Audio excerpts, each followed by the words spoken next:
Кой счупи купата? Има ли значение кой счупил купата?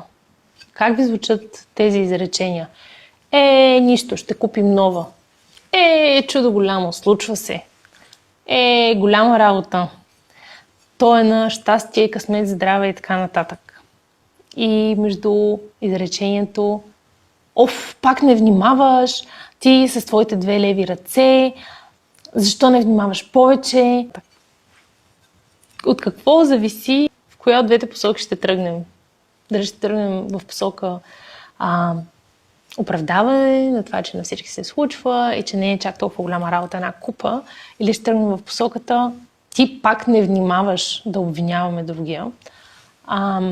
Така, докато си мислите върху този въпрос, аз ще кажа, че за жалост сме по-склонни тогава, когато възрастен е направил такъв тип грешка, да реагираме по първия начин.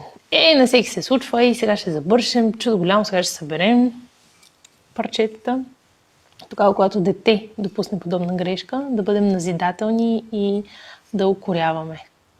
Ти защо не внимава повече, къде пак си се разсеял и така нататък, и така нататък. Оставам ви с тази мисъл. Наблюдавайте се дали и кога, кое от двете избирате.